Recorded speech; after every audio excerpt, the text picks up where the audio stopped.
একমাত্র ভালোবাসা দিয়ে। কে বলে ভারতের জমিনে তলোয়ার দিয়ে মুসলমানরা সব হিন্দুগুলোকে মুসলমান করে নিয়েছে? না বেটা না। তলোয়ারের জোরে যদি ভারতের জমিনে ইসলাম প্রচার হতো তো ভারতে একটাও মন্দিরের মাথা খুঁজে পাওয়া যেত না।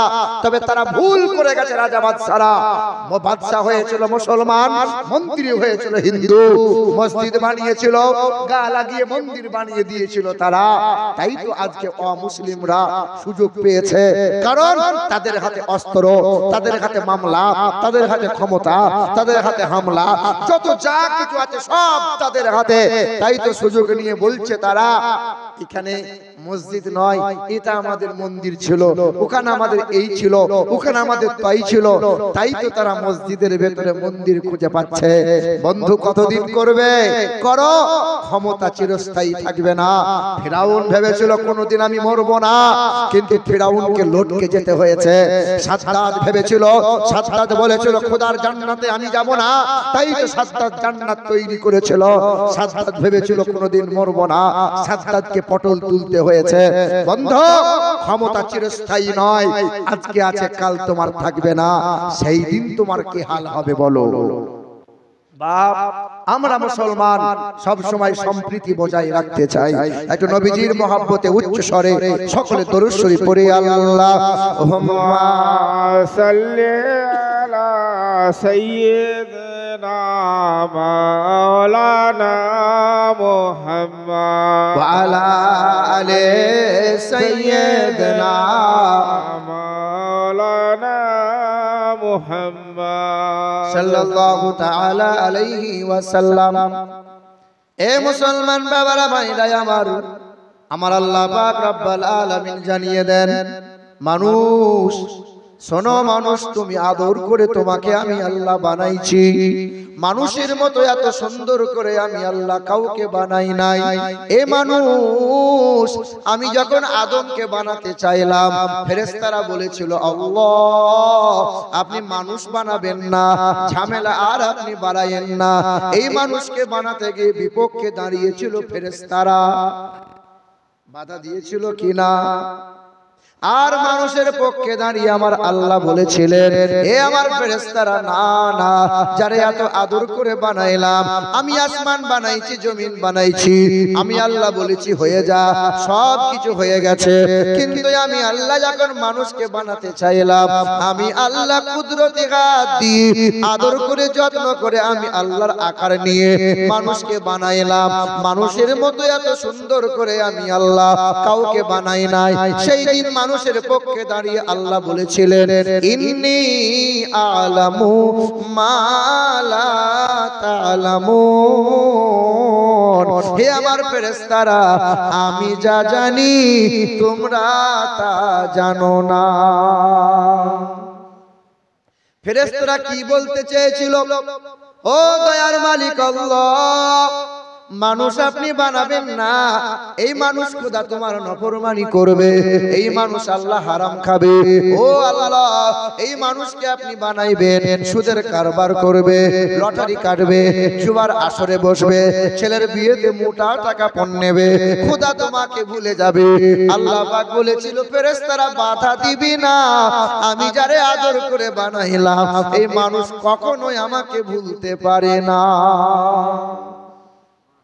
কারণ আমি আল্লাহ মানুষের জন্য আসমানটা বানাইলাম, মানুষের সেবার জন্য জমিনটা বানাইলাম, মানুষের জন্য আমি আল্লাহ যত সৃষ্টি আছে সব কিছু বানাইলাম। আমি আল্লাহকে দেখতে চাও, ফাসিরু ফিল আরদি সুম্মা নজুরু কাইফা কানা আকিবাতুল মুকাজ্জিবিন। গোটা বিশ্বতে বিরাজ করো, যেদিকেই দেখতে পাবে আমি আল্লাহর কুদরতি সৃষ্টির দিকে লক্ষ্য করো, সব দিকে দেখতে পাবে আমি আল্লাহর কুদরত বিদ্যমান। মানুষ, এই গরুটা, ছাগলটা, হাঁসটা, মুরগিটা সবাই আমার নামে জিকির আজকার করে। যার জন্য সব কিছু বানাইলাম, প্রতিটা সৃষ্টি আমার নামে জিকির আজকার করে, কিন্তু মানুষ বড় ফাঁকি মারে। মানুষ, এই মানুষ বড় ফাঁকিবাজ। এই গরুটা ছাগলটা আল্লাহর জিকির কখনো বন্ধ করে না। তবে হ্যাঁ, গাছ যখন জিকির করা বন্ধ করে দেয়, মাছ যখন জিকির করা বন্ধ করে দেয়, গরু ছাগলটা জিকির করা যখন বন্ধ করে দেয়, ফেরেশতারা ওই গরু ছাগলটাকে আল্লাহ পাকের জবাব হলো, দয়ার নবী আমার জানিয়ে দেন, ওই মাছটা ধরা পড়ে যায়, গরু ছাগলটা হালাল হয়ে যায়, গাছ তখন কাটা পড়ে যায়। ও আল্লাহ, মানুষ তোমার জিকির করে না। আল্লাহ বলে, মানুষকে যেন মারবি না। যে খোদাকে বুড়ো আঙুল দেখায়, নাফরমানি করে, ফেরেশতারা বলে আল্লাহ বিছানায় ফেলে দেবো, উঠতে দেবো না। আল্লাহ বলে, না না, আমি যারা এত আদর করে বানাইলাম, এই মানুষকে কষ্ট দিবি না, বারবার সুযোগ দে, বারবার সুযোগ দে। সবাইকে আল্লাহ পৃথিবী থেকে বিদায় নিয়ে দেয়। আল্লাহ বলে, যখন গরু ছাগলটা জিকির করা বন্ধ করে দেয়, গরু ছাগল পৃথিবীতে আর ঠাঁই হয় না, কিন্তু মানুষ জিকির করা বন্ধ করে দেয়, আল্লাহ মানুষকে সহজে মারে না। কারণ হলো, আল্লাহ বলে, বান্দা মানুষ বড় ভালোবাসার, এই মানুষ বড় ভালোবাসার। আল্লাহ পাক বলেন, এ মুসলমান বাবারা ভাইরা আমার, এ সোনার চাঁদ বন্ধুরা আমার, সুধী মানুষেরা একটু ধ্যান দেন। পৃথিবীর জমিনে হিন্দু বলো, খ্রিস্টান বলো, বৌদ্ধ বলো, জৈন বলো, সাঁওতাল বলো, আদিবাসী বলো, পৃথিবীর জমিনে যত ধর্ম আছে সবাই এক আল্লাহকে আল্লাহ বলে মানে। কেউ বলবে ঈশ্বর, কেউ বলে মহেশ্বর, কেউ বলে ব্রহ্মা, কেউ বলে বিষ্ণু। এ মুসলমান, আমাদের ভিতরে যত দল আছে সবাই আমরা আল্লাহকে আল্লাহ বলে মানি কি মানি না?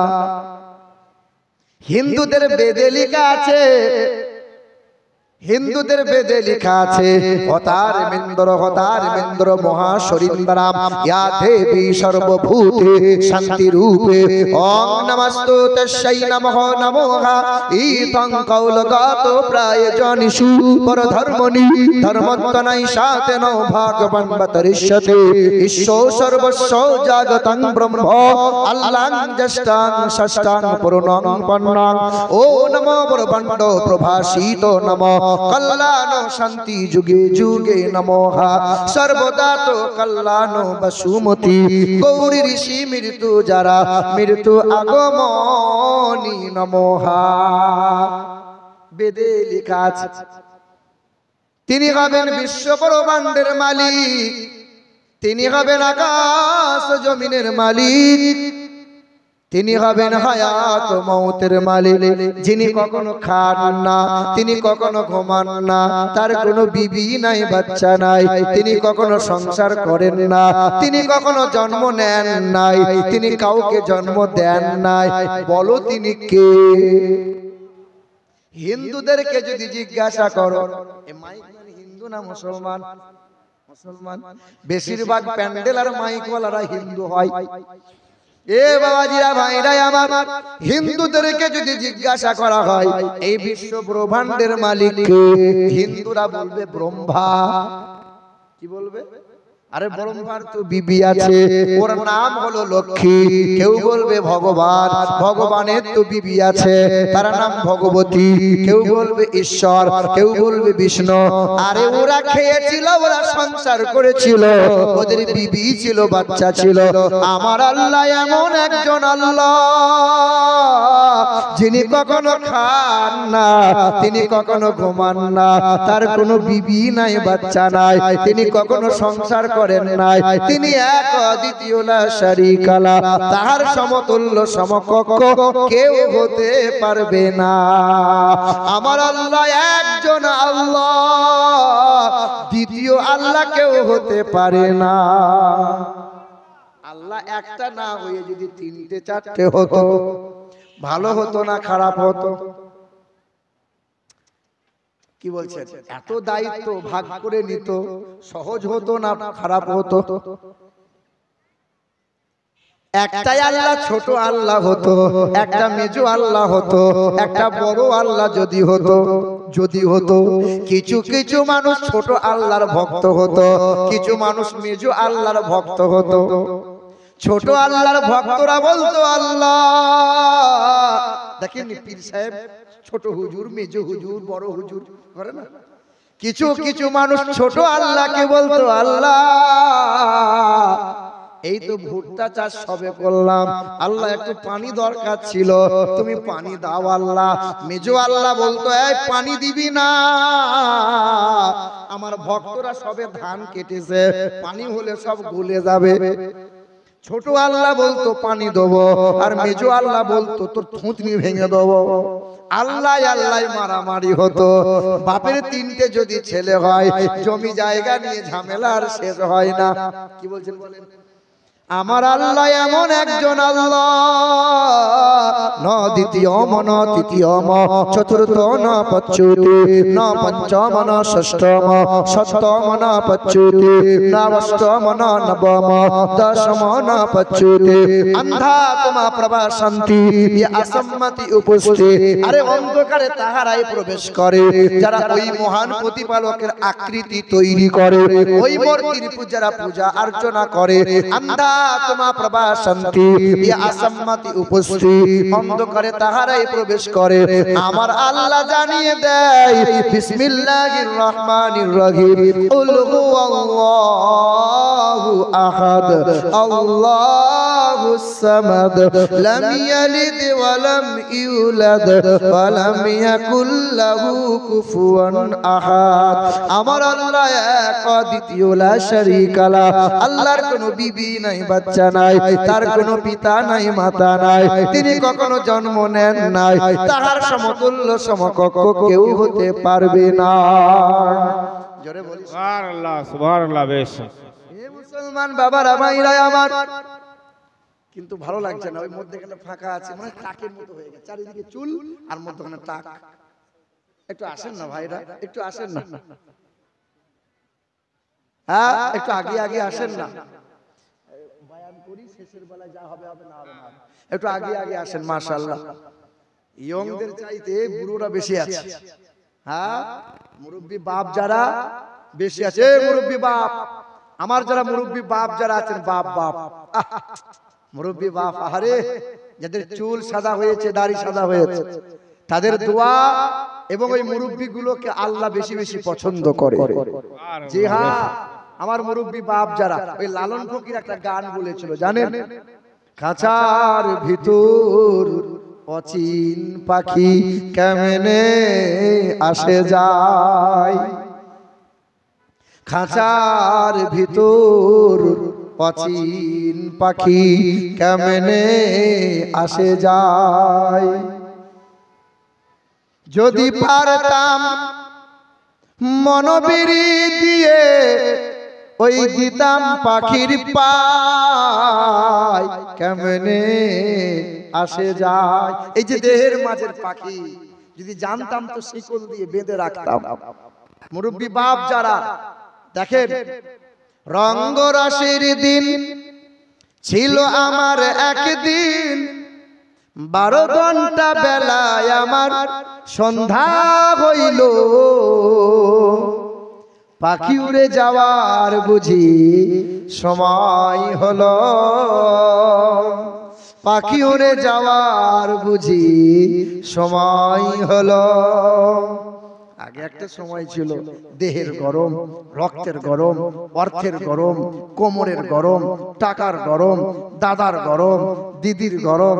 এখন আমার মুরব্বিটা ফুল নরম, হাসলে পরে আর দাঁত দেখা যায় না, বসলে পরে আর উঠতে পারে না।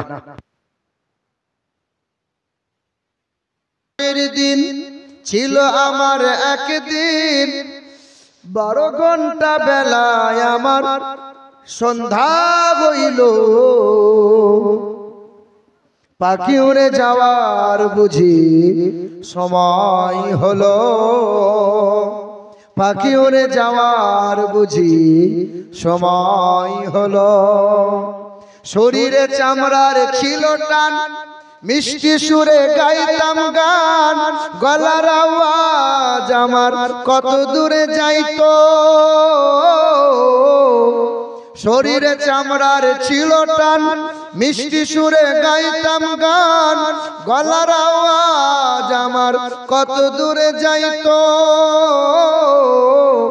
পাইকা গেল মাথার চুল, কথা বলতে পরে ভুল, চোখে দেখি গন্ডগোল, দন্ত নড়িল, পাখি উড়ে যাওয়ার বুঝি সময় হলো, পাখি উড়ে যাওয়ার বুঝি সময় হলো।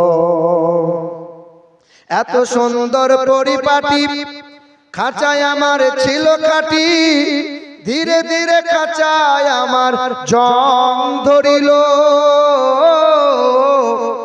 এত সুন্দর পরিপাটি খাঁচায় আমার ছিল খাটি, ধীরে ধীরে খাঁচায় আমার জং ধরিল, ঘন ঘন আসে দম, কানেতে শুনি কম, পিছে পিছে জম আমার ঘুরতে লাগিল, পাখি উড়ে যাওয়ার বুঝি সময় হলো। কবে কখন কোন সময় যে এই দেহের ভিতর থেকে পাখি উড়ে যাবে আমরা কেউ জানি? জানি? মুরব্বী বাপ যারা, আপনাদের আর ওয়াজ শোনা লাগবে না, জীবনে এইটুকু বেলা থেকে যে পরিমাণে ওয়াজ শুনেছেন এবার আমল করেন, আমল। নওজোয়ান যুবক যারা, আমার মুরব্বী বাবাজিরা ভাইরা আমার, আল্লাহ পাক রব্বুল আলামিন জানিয়ে দেন, এ দুনিয়ার মানুষেরা, পৃথিবীর জমিনে যত প্রাণী আছে সবাই আমি আল্লাহর নামে জিকির আজকার করে, ইসাববিহু লিল্লাহি মা ফিস সামাওয়াতি ওয়া মা ফিল আরদ, হা হা আসমানের প্রাণীগুলো আমি আল্লাহর নামে জিকির করে, জমিনের প্রাণীগুলো আমি আল্লাহর নামে জিকির করে, দরিয়ার মাঝে যত প্রাণী আছে আমি আল্লাহর নামে জিকির করে, সবাই আমি আল্লাহর স্মরণ করে। এই মানুষ শুধু বারবার ফাঁকি মারে। আল্লাহ পাক জানিয়ে দেয়, আমার বান্দা হলো তারা, সুখে দুঃখে আমি আল্লাহকে স্মরণ করে যারা। ইয়া ইবাদ ইন্না আরদি ওয়াসিআতুন ফাইয়ায়া ফাবুদুন, ইয়া ইবাদ লা খাউফুন আলাইকুমুল ইয়াওমা ওয়ালা আনতুম তাহজানুন। আমার বান্দা হলো তারা, সর্ব অবস্থায় চলাফেরা ওঠা বসায় আমি আল্লাহকে ডাকে তারা। আমার বান্দা হলো তারা, ছেলে মেয়ের বুকে কোরআন ধরিয়ে দেয় যারা, আমি আমার বান্দা হলো তারা, সর্ব অবস্থায় আমি আল্লাহকে স্মরণ করে যারা। এইদিকে তো মাকাই ভুট্টা চাষ হয়, আর আমাদের বর্ধমান ডিস্ট্রিক্টে ধানের খুব বিখ্যাত। যে বছরে ধান খুব ভালো হয়, চাষা 10-20 কেজি ধান মাদ্রাসায় দাও, তা বলে চাষ করতে হয়েছে, এমনি এমনি ফলন হয়েছে নাকি? চাষ করা জানতে হয়, চাষ করা শিখতে হয়, চাষি ভালো তাই ফলন ভালো। পরের বছরে আল্লাহ দাঁড়া তোর ব্যবস্থা করছি, পরের বছরে পোকা দিয়ে মাজরা দিয়ে সব শেষ। পরের বছর দেখি চাষা মুখটা শুকিয়ে গেছে আর বিড়িতে টান মারছে, চায়ের দোকানে বসে আছে। চাষা কি ব্যাপার? বলে আল্লাহ সব শেষ করে দিল। মানে ভালো হলে আমি করেছি, খারাপ হলে আল্লাহ। আল্লাহ বলে বান্দা ওটা যে গাদ্দার, ও যে গাদ্দার, আরে গাদ্দার হলো তারা, নামাজ পড়বে অনেক বেশি, নবীর দরুদ পড়বে না যারা। আমার গাদ্দার নেমো খারাপ হলো ওরা, আমি আল্লাহর নিয়ামত ভোগ করে অথচ আল্লাহকে বুড়ো আঙুল দেখায় যারা। এ মুসলমান বাবারা ভাইরা আমার, আল্লাহ পাক বলে বান্দা, ইয়া আইয়ুহাল্লাযীনা আমানু তাকুল্লাহ, আমাকে ভয় করো, ভয় করার মতো ভয় করো, ভয় করার মতো ভয় করো। ছেলেটা মেয়েটা বাপ মাকে ভয় করে, কারণ বাপ মায়ের সামনে অন্যায় করে না, বাপ মায়ের কাছে শাসন আছে। ওই ছাত্রটা মাস্টারের সামনে অন্যায় করে না, কারণ মাস্টারের হাতে বেতের বাড়ি আছে। বলো দুনিয়ার মানুষেরা, আমরা আল্লাহকে ভয় করি কি করি না? কথা বলেন না কেন? আমরা যদি আল্লাহকে ভয় করলাম তবে বেনামাজি কেমনে রইলাম? আমরা যদি আল্লাহকে সত্যিই ভয় করলাম তবে সুদের কারবারটা কেমনে করলাম বলো? আমরা যদি আল্লাহকে ভয় করলাম ছেলের বিয়েতে ডিজে গান কেমনে বাজলো বলো? আমরা যদি আল্লাহকে ভয় করলাম তাহলে বিবিটাকে পেট বার করে পঞ্চায়েতের ব্যাংকে কেন পাঠাইলে বলো? না না, আল্লাহকে ভয় করা হয় নাই, মুখে বলি আল্লাহকে ভয় করি, কারণ ডাইরেক্ট সামনে তো আল্লাহ লাঠি ধরে নাই। মাস্টারের হাতে লাঠি থাকে তাই ছাত্র ভয় পায়, মানুষ ভাবে আল্লাহ এখানে নাই। বলো আল্লাহ আছে কোথায়? আল্লাহ আছে কোথায়? কেউ বলে মসজিদে আছে, কেউ বলে মাদ্রাসায় আল্লাহ আছে।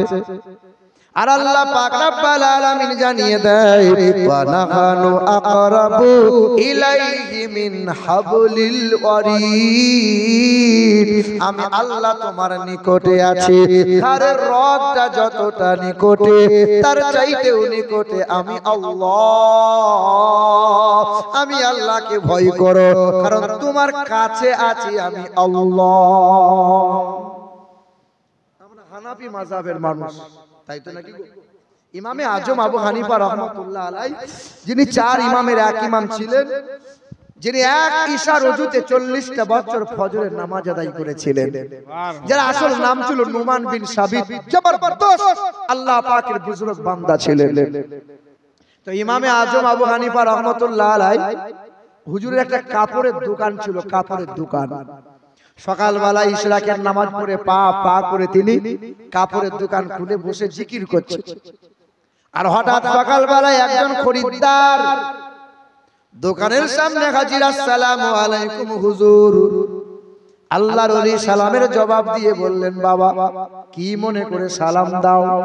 বলে, হুজুর আমার বিবিটা বড় ভালো, তবে কয়েকদিন ধরে বিবির সাথে ঝগড়া, কথা বন্ধ হয়ে গেছে, তাই মনে মনে ভাবলাম আপনার দোকান থেকে একটা শাড়ি নিয়ে যাব, আমার বিবিকে দেবো, বিবি আনন্দে মুখে হাসি ফুটবে। আল্লাহ পাকের ওলি বান্দা বলছেন, বিবির সঙ্গে ঝগড়া করেছো, কয়েকদিন বিবির সঙ্গে কথা বলা বন্ধ করে দিয়েছো, আর তোমার মনের মধ্যে ধারণা বলো শাড়ি দিলে অভিমান ভাঙবে। বলে হ্যাঁ, তাহলে শাড়ি তুমি পছন্দ করে নিয়ে যাও। এদিকের মা খালারা খুব ভালো, স্বামীর সেবা টেবা করে, স্বামীকে কোনোদিন কষ্ট দেয় না, যা বলে বিবিরা তা শোনে, ঠিক না ভুল বলে? কিন্তু আমাদের বর্ধমান ডিস্ট্রিক্টের মেয়েরা একটু ফ্যাশনে চলে। সারাদিন যদি মেহনত করে আসি আর যদি বলি 1 গ্লাস ঠান্ডা পানি দাও, বলে কলসিতে আছে ঢেলে খাও, দেবে না। রাতের বেলা জ্বর হয়েছে, দুটো রুটি করে দাও গো সালমান মা, বলে রেশনের দোকান থেকে গমের আটা এনেছো মনে নাই, পারলে করে খাও, করে দেবে না।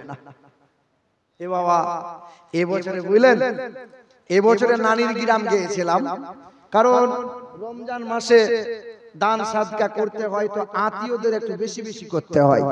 এই যে কাদেরকে আগে করবেন? আত্মীয় স্বজনদের একটু বেশি বেশি দান করবেন। রমজান মাসে গেছি, নানা নানি তো নাই, তো খালা আছে, মামিরা মামারা সব আছে। রমজান মাসে গেছি তো দেখছি একদল মহিলা দাঁড়িয়ে আছে। খালা কি ব্যাপার? বলে ব্যাংকে গিয়েছিলাম। কেন? বলে ব্যাংকে ওই যে মমতা খালা দিচ্ছে না 1000 করে, তুলতে গিয়েছিলাম। ভালো কথা, 1000 করে পাচ্ছ মাসে মাসে। এদিকের মা খালাটা পাই কি পাই না? পাই কি পাই না? 1000 করে পাই। তা আমাকে বলছে, বাপ মমতা খালা যে একটা ভুল করছে। তাহলে কি রকম ভুল? বলে আমি পাচ্ছি 1000, সালমার মা পাচ্ছে 1000, জরিনার মা পাচ্ছে 1000, কিন্তু কুদালের মা 2000 করে পাচ্ছে, যে এটা মমতা খালার ভুল হচ্ছে না? আমি বললাম, খালা কোদালের বাপ যে মরে গেছে, বেদবা ভাতা 1000, আর লক্ষ্মী ভান্ডার 1000, 2000। তখন আমার হাতটা এরকম এরকম ধরে বলছে, বাপ দেশ বিদেশ করছিস, দিনাজপুর, মুর্শিদাবাদ, মালদা, দক্ষিণবঙ্গ, উত্তরবঙ্গ, আসাম, কুচবিহার করছিস, দোয়া করতে পারছিস না বাপ? কিসের দোয়া? দোয়া করে দে, ও বুড়ো যেন মরে যায়, তো খালুটা যেন মরে যায়, কারণ ও যদি মরে যায় তো আমি মাসে মাসে 2000 করে পাবো, ও বুড়োকে লেখে তো আর লাভ নাই। এ বাবা, ইউটিউবাররা শুনে রেখে দাও, তোমরা বর্তমানে আপনি লক্ষ্য করে দেখেন, কোন মহিলা হার্ট অ্যাটাক করে মারা যায়, শুনেছেন? মারা যায় না, কিন্তু 100 মধ্যে 98টা পুরুষ হার্ট অ্যাটাক করে মারা যায়। কেন? ওর জ্বলনে, ওর অত্যাচারে ও এত পরিমাণে মানসিক প্রেশান করে দেয়, এই বুড়োটা অতি অল্প দিনে মারা যায়। কি বলছেন বলেন? তবে যদি এ বাবা নতুন নতুন যারা বিয়ে করেছো, সুখে যদি সংসার করতে চাও, তো বিবিদের 3টে কথা কোনোদিন ভুলেও বলিও না। কটা কথা? 1 নম্বর হলো বিবির সামনে বেশি ইনকামের কথা বলবে না, আর ব্যাংকে কত আছে বেশি শোনাবে না। যত বেশি শোনাবে তত কোলা ব্যাঙের মতো ফুলবে, আর তোমার সংসারে ম্যানেজারিটা ওই করবে। কথা বুঝলেন? 2 নম্বর হলো তোমার বিবিকে জীবনে যেন তোমার গোপন কথা কোনোদিন বলিও না। গায়ে হাত বোলাবে, আর আদর পেয়ে যদি গোপন কথা কোনোদিন বলে দাও, ওই কথা দিয়ে খুঁটা এমন করে দেবে কলিজা সেদ্ধ করে দেবে। আর 3 নম্বর হলো বিবির সামনে কোনোদিন অন্য মহিলার সুনাম যেন করিও না। হ্যাঁ, এই মানে সময় পার করেছে বুঝলেন। একদিন বাড়িতে মানে সালমার মাকে বলছি, জানো বড় ভাবে রান্নাটা না সাংঘাতিক রান্না, ব্যাস এতটুকু। রান্না ভালো, বিবির সামনে শুধু বলেছি রান্না ভালো। রাতের বেলা শুয়েছে, গায়ে হাত দেবে না, গায়ে হাত দেবে না। কি হয়েছে বল না, গায়ে হাত দেবে না। সকালবেলায় ওপর মহলে ফোন লাগিয়েছে, মানে শাশুড়িকে ফোন, তো শাশুড়িকে বলছে তোমার জামাই না ফেঁসে গেছে। কিরকম? আমি এতদিন তোমাকে বলছিলাম, তুমি বিশ্বাস করছিলে না, দেখো গা তোমার জামাই ভাবির সাথে ফেঁসে গেছে। কিছুই নাই, শুধু বলবে রান্না ভালো। মানে বিবির সামনে অন্য মহিলার সুনাম যদি করে দাও, ও তোমাকে ফাঁসিয়ে ছাড়বে। কি বলছেন বলে? 3টে কথা ভুলেও বলিও না। মুসলমান বাবারা, ভাইরা আমার, ও আমার মা বোনেরা, আল্লাহকে ভয় কারে বলে শোনেন। ইমামে আজম আবু হানিফা রাহমাতুল্লাহ আলাইহি হুজুরের দোকানের সামনে খরিদ্দার বলছেন, হুজুর আমার বিবির জন্য একটা শাড়ি নিয়ে যাব। আল্লাহ পাকের ওলি বান্দা বলছেন, বাবা তুমি নিজে পছন্দ করো আর তোমার বিবির জন্য শাড়িটা নিয়ে যাও।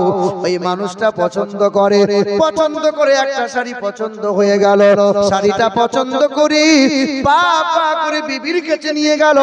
বিবির গায়ে হাত বোলাইয়ে বলে, বিবি তোমার জন্য পছন্দ করে শাড়ি নিয়ে এলাম।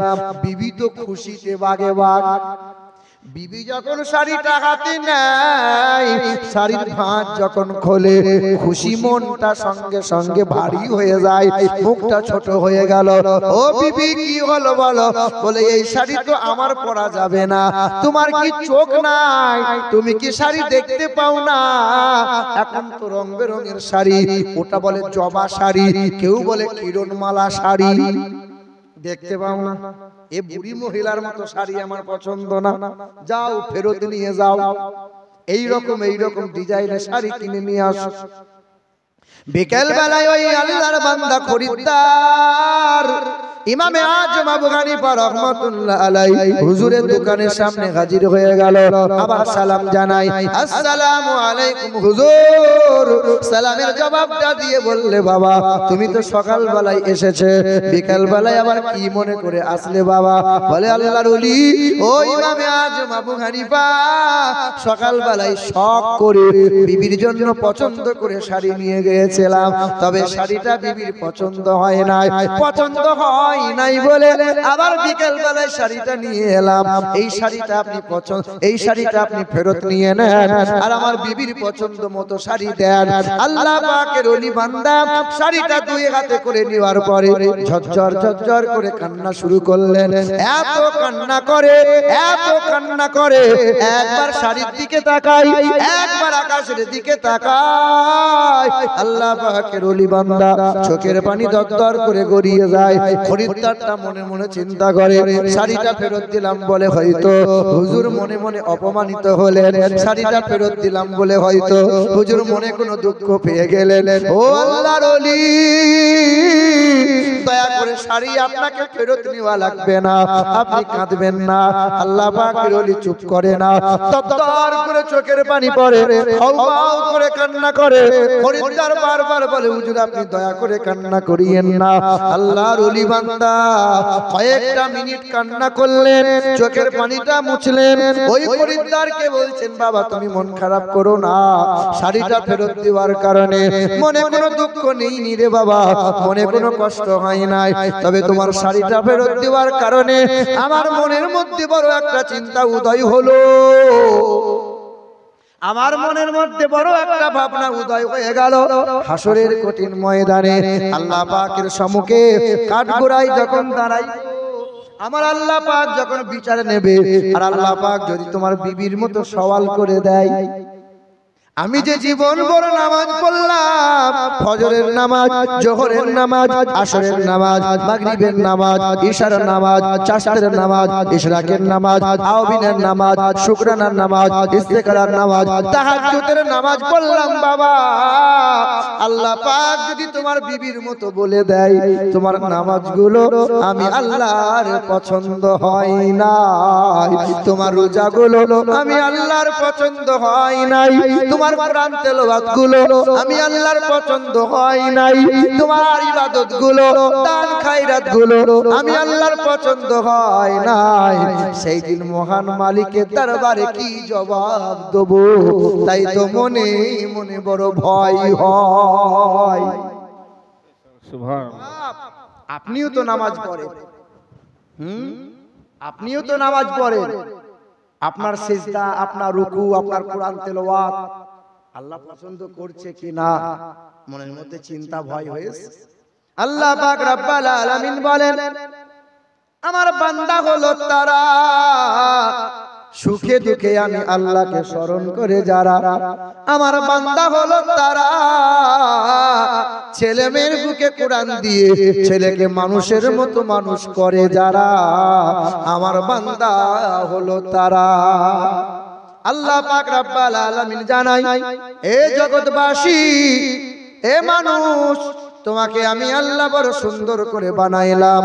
আমি আল্লাহ আসমান বানাইছি, আসমানকে সুন্দর বলি নাই, জমিনকে বানাইছি আমি আল্লাহ সুন্দর বলি নাই, রং বেরঙের পাখি দিয়েছি আমি আল্লাহ সুন্দর বলি নাই, আমি আল্লাহ সুন্দর বন রেখেছি সুন্দর বলি নাই, তবে আমি আল্লাহ চারবার শপথ করে বলেছি এই মানুষ বড় সুন্দর।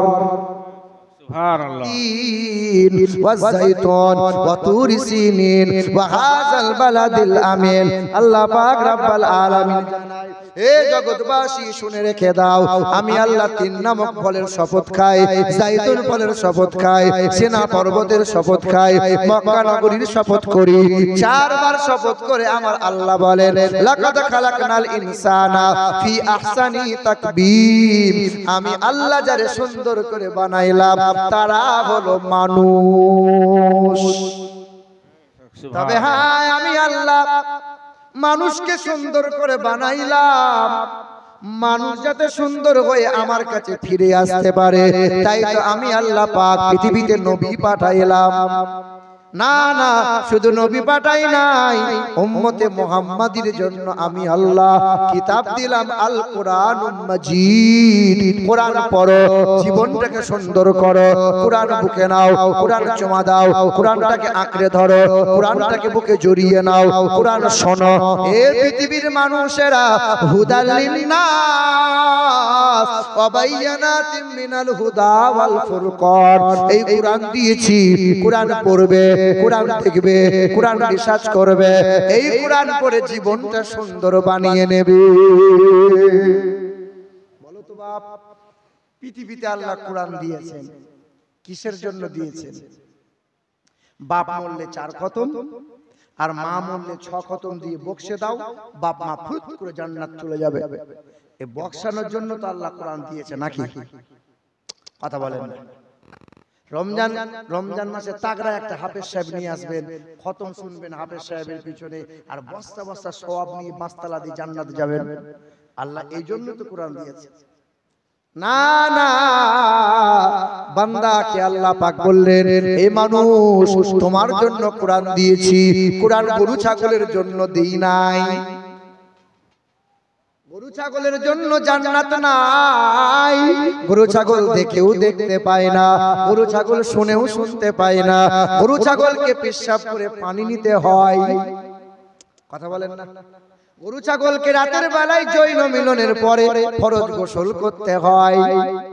গরু ছাগল পাক না পাক বুঝে না, গরু ছাগলকে বসে বসে পেশাব করতে হয়, সমাজ মানতে হয়। গরু ছাগলের লজ্জা নাই, শরম নাই, মানুষের আছে না নাই? ওই গরুটাকে, ওই গরুটার কান ধরে 3 ঘন্টা বয়ান করো, এ গরু কাল সকালবেলায় 3 দিনের জন্য শ্বশুর বাড়ি যাব। ঘরে ওই বারান্দায় ঘাস রাখা আছে, সময় মতো 3 বেলা খেয়ে নিবি। ঘরে পিছন দিকে বাথরুম আছে, 2 বেলা বাথরুম যাবি। 3 ঘন্টা যদি গরুর কান ধরে বয়ান করা হয়, গরু কি শুনবে? হ্যাঁ কি না বলে? কারণ গরু শুনেও শুনতে পায়, ছাগল শুনেও শুনতে পায়। একটা ছাগল হালাল করা হয়েছে, দড়ি দিয়ে ছাগলটাকে ঝুলিয়ে দেওয়া হয়েছে, চামড়া কাটা হয়, মাংস কাটা হয়, ফিচকিরি দিয়ে রক্তটা ওই ছাগলের গায়ে লাগে। ছাগলটা আনন্দে গাছের পাতা চিবায়, ও জানে না এরপরে ওর টিকিট আছে, ও দেখেও দেখতে পায়। কথা বলেন? তাহলে গরু ছাগল শুনেও শুনতে পায় না, গরু ছাগল দেখেও দেখতে পায় না। গরু ছাগলের লজ্জা নাই, শরম নাই, গরু ছাগলকে পেশাব করে পানি নিতে হয় না। আর গরু ছাগল যত বড় হয়, বাপ মাকে খেতে পড়তে দেয় না। গরু ছাগল যত বড় হয়, আর বাপ মাকে চিনতে পারে না। তোমার গ্রামের কত গরু আছে, ছাগল আছে, বিবিকে নিয়ে সুখে সংসার করে, বাপ মাকে খেতে পড়তে দেয় না। ওরা হলো তোমার গ্রামের 1 নম্বরের বিশাল জানোয়ার। আছে না নাই? তোমার গ্রামের কত গরু ছাগল আছে, ওই অবলা প্রাণী গরু ছাগল গুলো যত বড় হয়, ভাই বোনের সাথে সম্পর্ক আর রাখে না। তোমার আমার দিকে লক্ষ্য করে দেখো, আপন বোনটা বছরে 2 বার বেড়াতে আসে, বিবির মুখটা ভারী হয়ে যায়। কেন আসবে? আর ওর বোনটা যখন বেড়াতে আসে, খুশিতে বাগে বাগ। ওটা ছাগল গরুর স্বভাব। কি বলছেন বলেন? গরু ছাগল একদিকে খাবার খায়, ওই দিকে বার করে। খাবার খাই তো পেশাব পায়খানা করে গরু ছাগল। তোমার আমার ঘরের ছেলেগুলো এইদিকে বিড়িতে টান মারে, তো ওইদিকে পেশাব পায়খানা করে। ডান হাতে গরম বিড়ি, আবার সিলিন্ডারটা বার করে বাঁ হাতে ধরে, বাম হাতে নরম বিড়ি। লজ্জাও নাই, শরমও নাই। আরে ওটা গরু ছাগলের স্বভাব, ওটা মানুষের স্বভাব হতে পারে? আরে মাদ্রাসার ছেলেগুলোর দিকে তাকিয়ে দেখো, 8 বছর 10 বছরের ছেলেগুলো লজ্জা করে, শরম করে, ফাঁকা জায়গায় পেশাব করে না, হাঁটুর উপরে কাপড় তুলে ন্যাংটো হয়ে পেশাব বাথরুম করে না। কারণ নবী মুহাম্মদ রাসূলুল্লাহ বলেছেন, হাঁটুর উপরে কাপড় তুলে পেশাব বাথরুম করো না। বাথরুমে যখন যাবে, বাম পা দিয়ে যাবে, হাঁটু ঢাকা রাখবে, মাথায় টুপি দেবে। ওই মাদ্রাসার তালিবে ইলমগুলো পেশাব করা জানে, তোমার ঘরের জানোয়ারটা এখনো খেতে জানে না, এখনো বাথরুম করতে জানে না। বাপ বলছে মানুষ তৈরি হচ্ছে, আর আল্লাহ বলছে কুত্তার বাচ্চা তৈরি হচ্ছে। আলেম আছে, হাফেজের জিজ্ঞাসা করো, বলে আল্লাহ বলেছে এরকম, এর চাইতে খারাপ বলেছে। ওয়ালাকাদ যারানা লিজাহান্নামা কাসীরাম মিনাল জিন্নি ওয়াল ইনস লাহুম কুলুবুল লা ইয়াফকাহুনা বিহা ওয়া লাহুম আ'ইনুল লা ইউবসিরুনা বিহা ওয়া লাহুম আযানুল লা ইয়াসমাউনা বিহা উলাইকা কাল আনআম বাল হুম আদাল উলাই উলাইকা হুমুল গাফিলুন।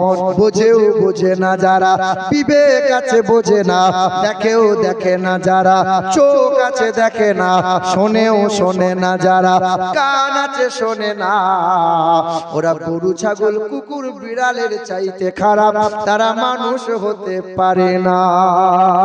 জোরে বলি সুবহানাল্লাহ। সুবহানাল্লাহ। এ মুসলমান বাবারা ভাইরা আমার, গরু ছাগল জান্নাতের যোগ্য না। জান্নাত হলো মানুষের, অমানুষের জন্য জান্নাত না। কুরআনটা পাঠিয়েছে মানুষের জন্য না গরু ছাগলের জন্য? মানুষের জন্য। হ্যাঁ মুসলমান বাবারা ভাইরা আমার, এই মাদ্রাসায় কুরআন পড়ানো হয়। যাদের বুকে কুরআন আছে, মাই চ্যালেঞ্জ, যাদের বুকে কুরআন আছে, ওই কুরআন বুকে নিয়ে মানুষটা কোনোদিন সুদের কারবার করতে পারে না। আলেম যারা, হাফেজ যারা, যাদের বুকে কুরআন আছে, তারা কখনো লটারি কাটতে পারে না। যাদের বুকে কুরআন আছে, ছেলের বিয়েতে পণ নিতে পারে না। যাদের বুকে কুরআন আছে, তারা বিবিরা বন্ধনে লোন আনতে যেতে পারে না। দেখাতে পারবেন? আপনার এলাকার একটা হাফেজ সাহেব, একটা মৌলভী সাহেবকে দেখান যে মৌলভী সাহেবের বউ গ্রুপ লোন করতে গেছে, দেখান তো। আপনি দেখান যে মৌলভী সাহেব বিয়ে করার সময় শ্বশুরকে বলেছিল একটা অ্যাপাচি গাড়ি দেবেন, 4 লাখ টাকা নগদ দেবেন, 6 বই সোনা দেবেন, দেখান। কিন্তু আপনাকে হাতে কলমে দেখিয়ে দেবো কত মায়ের লাল শিক্ষিত, বিএড এমকম ঝমঝম কত ডিগ্রিওয়ালা শ্বশুরকে ছাড়ে নাই, বাপ মাকে খেতে পড়তে দেয় না, কত আছে। কিন্তু কোরআন যার বুকে আছে, ওই মানুষটা হারাম খেতে পারে না।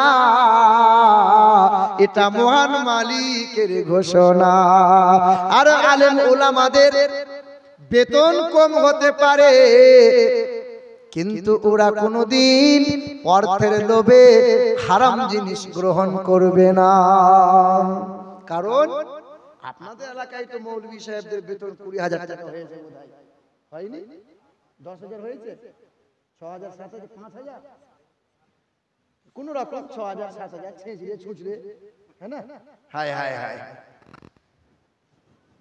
আপনি যদি চাইতে যান যার 500 টাকা বাড়ান, তাহলে মৌলভীদের পেট ভরে না রে, শুধু টাকা টাকা। কিন্তু ওকে বলো তো 10,000 টাকা সংসার চলে না। তারপরেও দেখো বাপ, আলেম মৌলভীরা কোনোদিন হারাম খায় না, চুরি ডাকাতি করে না। আলেম মৌলভীর ছেলেরা পরের পুকুরে মাছ ধরে আনবে না। কারণ আল্লাহ পাক বলেন, আল্লাহ পাকের কালাম আছে যারা, আল্লাহ পাকের শুকরিয়া আদায় করে যারা, আমি আল্লাহ বেহিসাব রুজি দিই, অভাব কখনো পাবে না তারা। সুবহানাল্লাহ। কথা বলেছি কিনা? কোরআন বলছে, কুল্লামা দাখালা আলাইহা যাকারিয়াল মিহরাব ক্বালা ইয়া মারইয়ামু আন্না লাকি হাযা ক্বালাত হুয়া মিন ইনদিল্লাহ ইন্নাল্লাহা ইয়ারযুকু মান ইয়াশাউ বিগাইরি হিসাব। যাকারিয়া নবী গেলেন, মা মারিয়ামের দরজা তালা খুললেন, দরজাটা খুললেন, জানালাটা খুললেন। যাকারিয়া ফেলফেলিয়ে চেয়ে দেখছেন, মারিয়ামকে বলছে, মারিয়াম রং বেরঙের ফলগুলো কে তোরে দিল বল? এ মারিয়াম তোকে লুকিয়ে লুকিয়ে খাবার কে খাওয়াই বল?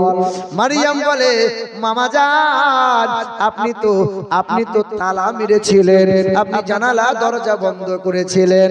ও যাকারিয়া নবী, মা মারিয়াম বলেন, ক্বালাত হুয়া মিন ইনদিল্লাহ, আমি যে আল্লাহর ইবাদত করি, আমার আল্লাহ, ইন্নাল্লাহা ইয়ারযুকু মান ইয়াশাউ বিগাইরি হিসাব, আমার আল্লাহ বেহিসাব রুজি দেয়।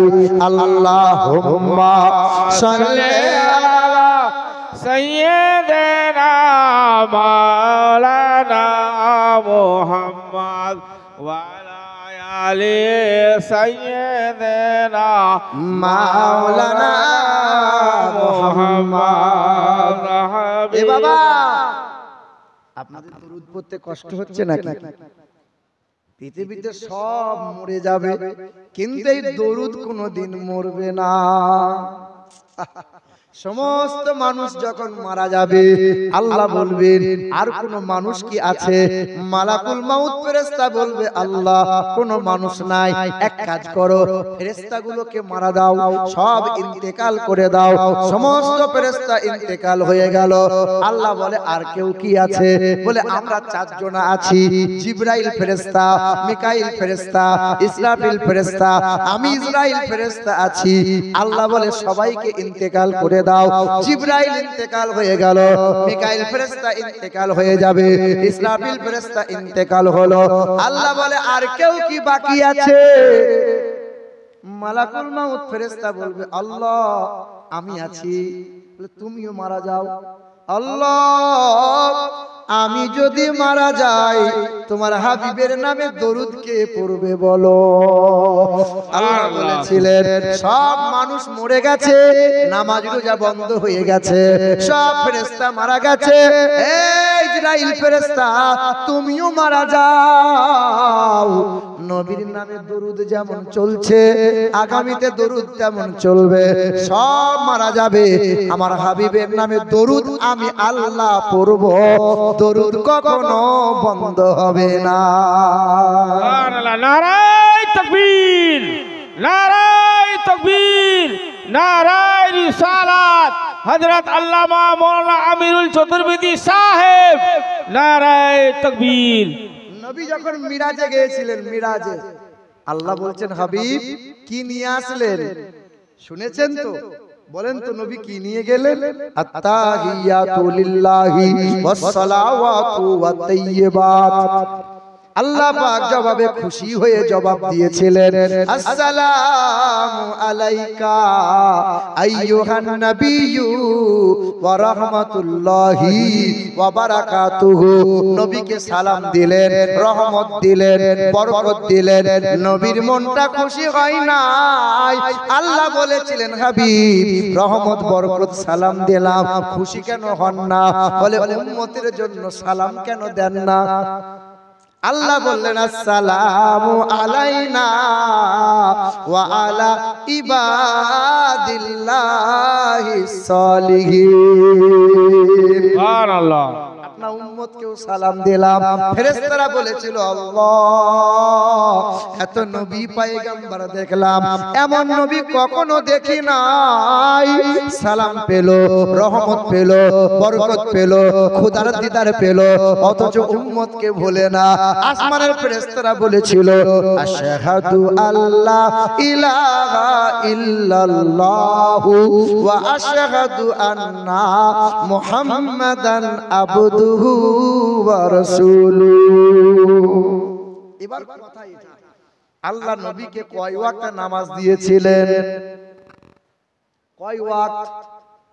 50 ওয়াক্ত নামাজ দিয়ে নবী মুসা নবীর কাছে হাজির হলেন। মুসা নবী বলছেন খোদার কাছে ফিরিয়ে যান, কমিয়ে নিয়ে আসেন। নবী কমায় 50 থেকে 45, 45 থেকে 40, 40 থেকে 35, 35 থেকে 30, 30 থেকে 20, 20 থেকে 25, 25 থেকে আপনার 20, 20 থেকে 15, 15 থেকে 10, শেষে ঠেকলো 5। কথা হলো 9 বার মুসা নবীর কাছ থেকে খোদার কাছে ফিরে ফিরে যায়। কারণ আল্লাহ একবার দিদার করে আল্লাহর জান ভরে নাই, আল্লাহ পাকের মন ভরে না। তাই তো আল্লাহ কায়দা করে 50 ওয়াক্ত নামাজ দিয়েছিলেন। আর মুসা নবীকে বলেছিলেন হে মুসা নবী তোমার কাছে পাঠাইবো, আমার হাবিবকে আমার কাছে পাঠিয়ে দিও। নবী খোদার কাছে যতবার যায় ততবার আমার আল্লাহ নবীকে দরুদ আর সালাম জানায়। সুবহানাল্লাহ। সব বন্ধ হবে, দরুদ কখনো বন্ধ হবে? বন্ধ হবে? কাল সকালে দেখবেন চায়ের দোকানে বসে বসে কিছু মানুষের সুনাম আর কিছু মানুষের মুখে বদনাম শোনা যাবে, ঠিক না ভুল বলে? কিছু মানুষ বলবে বর্ধমান থেকে মৌলবী এসেছিল, যা বলেছে তা শুনতে হবে নাকি, আমরা কি ঘাসে মুখ দিয়ে চলি? মানে কিছু মানুষের স্বভাবই ওইটা, মানে বদনাম করা, ঠিক না ভুল বলো? আপনাদের এদিকে গরুর হাট হয়? কোথায় হয় গো? কমলাবাড়ি। কমলাবাড়ি? কোথায়? হেমতাবাদের কাছে কমলাবাড়ি। তো সব মানুষ গরু পোষে, ছাগল পোষে। তো আপনার গ্রামে এই বাসুদেবপুরে একজন ব্যক্তি মনে মনে চিন্তা করলো, তো সবাই তো গরু ছাগল পোষে, আমি গরু পোষবো না, আমি একটা গাধা পোষবো। এই যে নিজের ছেলেকে নিয়ে গরুর হাটে গেল, গরুর হাটে গিয়ে চতুর্দিকে খুঁজে খুঁজে একটা গাধা পছন্দ হলো। গাধাটাকে কেনার পরে বাড়ি নিয়ে আসছে ভোগগ্রামে। তা গাধাটা হাঁটছে, বাপও হাঁটছে, ছেলেও হাঁটছে। তা মোড়ের মাথায় কিছু লোক তখন বলছে, হ্যাঁ গো, তা গাধা খালি পিঠে যাবে কেন? গাধার পিঠে বসে যাও, তোমরা বুকা লোক নাকি গাধার পিঠে বসে আরাম করে যাবে? তার ছেলে বলছে, আব্বা তুমি চাপো, আমি হেঁটে হেঁটে যাই। তো বাপ গাধার পিঠে চেপেছে। কিছু দূর আস্তে আস্তে মোড়ের মাথায় তখন কিছু লোক বলছে, শালা কেমন বাপ দেখ দেখিনি, ছোট ছেলেটাকে হাঁটিয়ে হাঁটিয়ে নিয়ে যাচ্ছে, ও ঠিক আরাম করে বসে আছে। তা বাপ বলছে, বেটা তুই চাপ, আমি হাঁটি। তা ছেলে চেপেছে, বাপ এবার হাঁটছে। আবার 3 নম্বর মোড়ের মাথায় যখন গেছে, তা কিছু লোক বলছে, শালা হারামি ছেলে রে, ছেলে মানুষ হয়নি, বুড়ো বাপটাকে হাঁটাচ্ছে আর নিজে কেমন আরাম করে চেপেছে দেখ। তা ছেলে বলছে, আব্বা এক কাজ করে দুজনাই চাপি। বাপও চেপেছে, ছেলেও চেপেছে। 4 নম্বরের মোড়ের মাথায় যখন পার হয়েছে, তো কিছু মানুষ চা খাচ্ছে আর বলছে, এ ছেলে আর বাপের কোনো বিবেক নাই রে, অবলা গাধা, একে মেরে ফেলবে রাস্তাতেই মনে হচ্ছে। তা বাপ বেটা বলছে, আব্বা নেমে যাও, হেঁটে হেঁটে চলো। বাপ আসছে, তা চিন্তা করছে, চাপলেও দোষ, খালি পিঠে আনলেও দোষ। তা বাসুদেব এই ভোগগ্রাম মোড়ের মাথায় যখন এসেছে, তা কিছু লোক, জাগো তোমরা বোকা মানুষ, গাধা হাঁটিয়ে হাঁটিয়ে খালি পেটে কেন চেপে যেতে পারো না? তা মনে মনে চিন্তা করছে, চাপলে তো দোষ, আর ছেলে চাপলেও দোষ, বাপ চাপলেও দোষ, বাপ বেটা দুজনে চাপলেও দোষ। তা বলছে, বাপ এক কাজ কর, বাপ আর বেটা মিলে গাধাটাকে কাঁধে নিয়ে ভোগগ্রাম মোড় থেকে কাঁধে নিয়ে গ্রামে এসছে। গ্রামের কিছু লোক মসজিদ থেকে বেরিয়ে বলছে, শালা তোমাদের মতো বুকা লোকে পৃথিবীতে কেউ নাই। বলে কেন? বলে গাধা কেউ কাঁধে করে নিয়ে আসে। বলে বাপ জীবনে যা করবো তাতেই বদনাম, তাতেই দোষ। এক কাজ কর, তুই বদনামি কর, আমাদের কাজ আমি করি। এ বাবা সুন্দর এক মাদ্রাসা, এই মাদ্রাসার কত মানুষের সহযোগিতা আর কত মানুষের হিংসা। কিছু মানুষ সুনাম করে তো কিছু মানুষ বদনাম করে, করতেই থাকো, কারণ খোদা চেনা যদি সহজ হয় তা দুজকটা কেন হবে বাপ? দুজকটা এমনি এমনি নয়। শোনো বন্ধু, কোরআন পাঠিয়েছে কাদের জন্য? ওয়াজের লাইন ভুলে যেও না। কোরআন পাঠিয়েছে কাদের জন্য?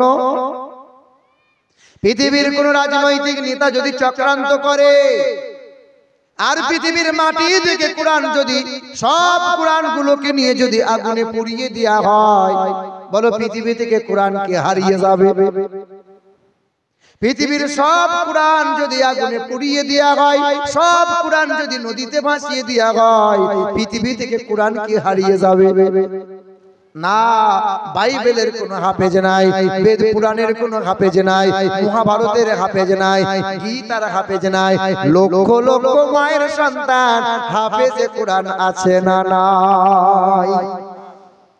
যদি আগুন লেগে ধ্বংস হয়, যদি আগুন লেগে ধ্বংস হয় পৃথিবীর সব বইয়ের দোকান, আর বিশ্ব থেকে হারাবে না পবিত্র কোরআন।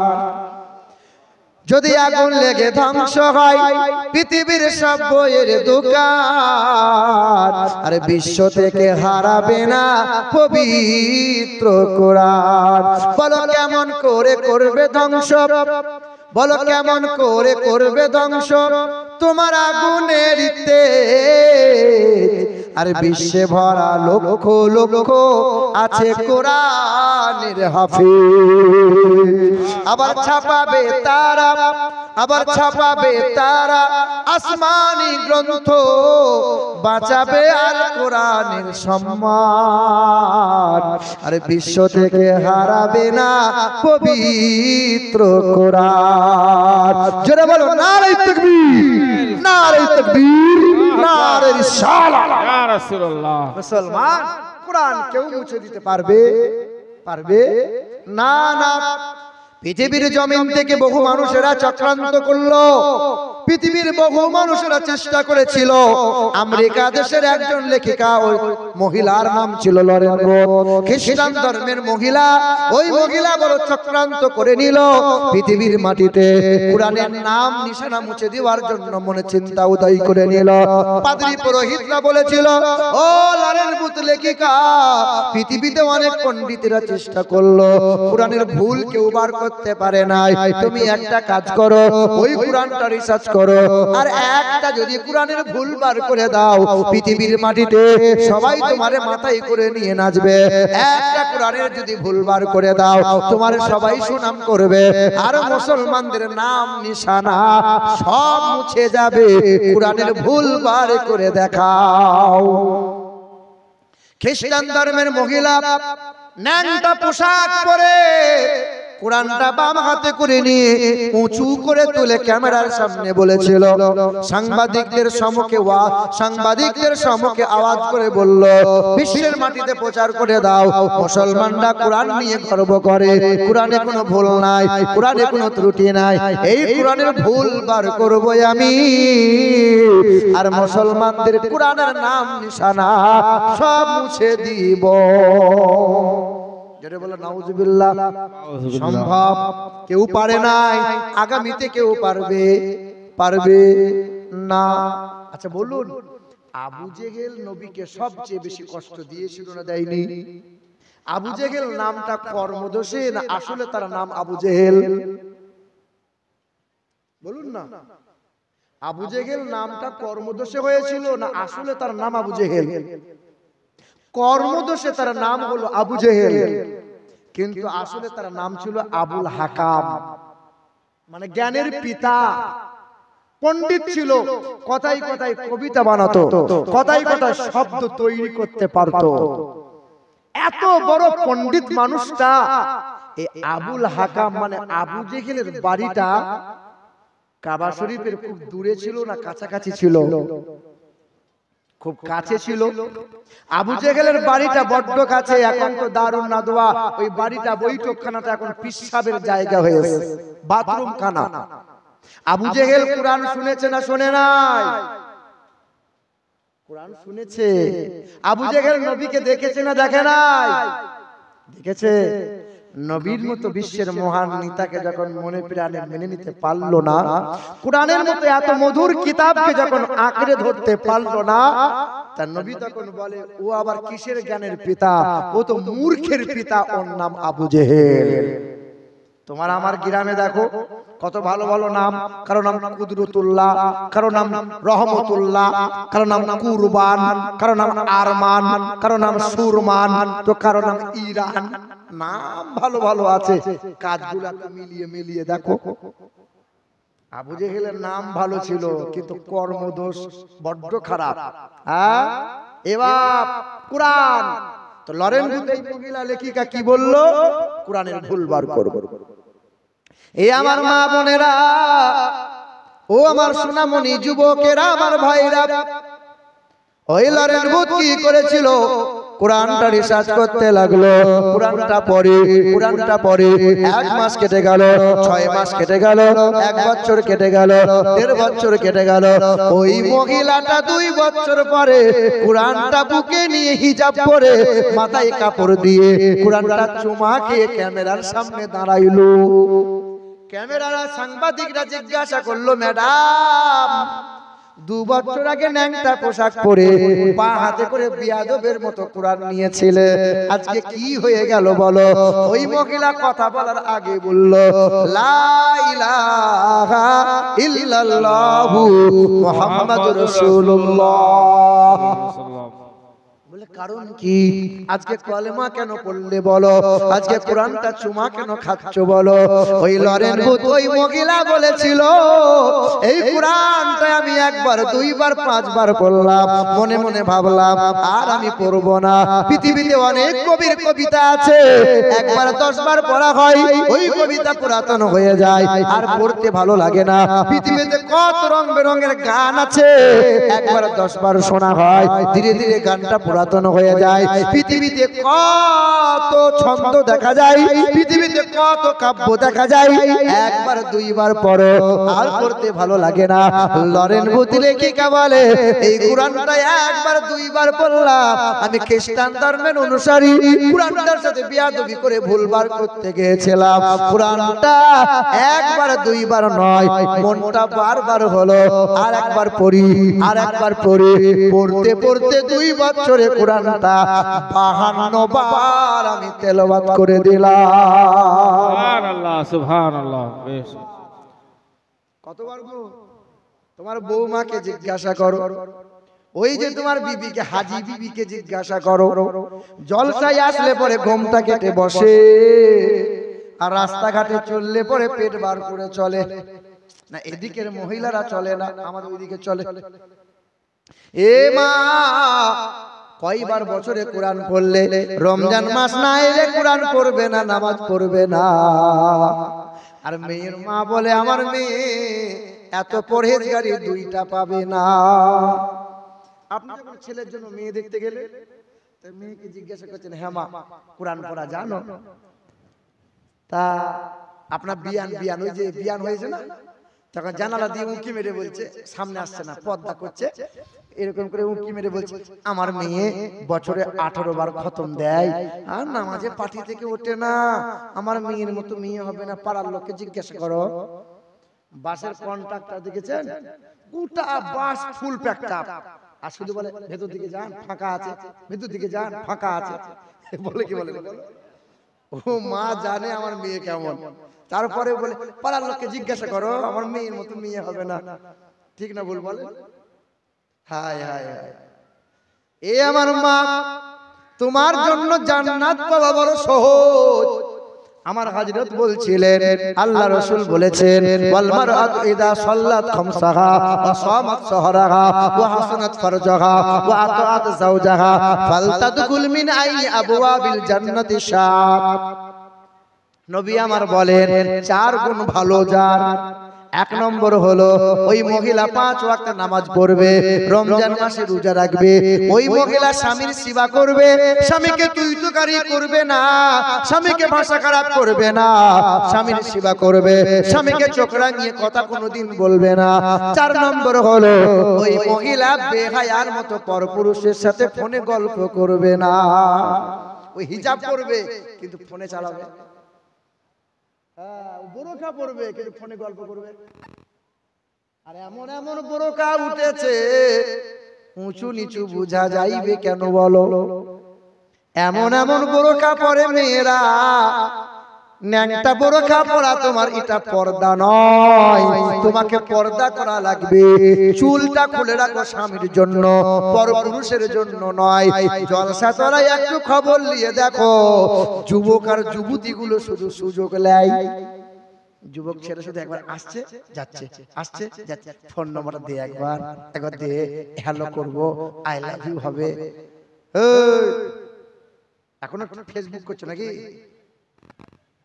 এ মুসলমান, লাজ লজ্জা নাই, শরম নাই। ওই লরেন বুতি লেখিকা 2 বছরে 52 বার কোরআন তেলাওয়াত করলো রে মা। তারপরে খ্রিস্টান ধর্মের মেয়ে ছিল, তুমি তো মুসলমান, স্বামীটা মুসলমান, বাপ মা মুসলমান, তোমার ঘরে কোরআন আছে, কেন এত বাহানা দিয়ে রাত দিন কাটাইলে বলো? কেন কোরআন তুমি পড়লে না? ছেলে মেয়ের বুকে কোরআন কেন দিলে না বলো? গ্রামে মাদ্রাসা, মনে মনে ধারণা আমার ছেলে মাদ্রাসায় পড়তে দেবো না, মাদ্রাসায় ফকির তৈরি হবে, আমার ছেলে কলেজে পড়বে, ভার্সিটিতে পড়বে, ডাক্তার হবে, মাস্টার হবে। হোক আলহামদুলিল্লাহ, আপনার ছেলে মাস্টার হবে, দোয়া করি। আপনার ছেলে ডাক্তার হবে, দোয়া করি। আপনার ছেলে উকিল হোক, দোয়া করি। তবে এটা বলে যায়, আপনার ছেলে যেন জানোয়ার না হয়ে যায়।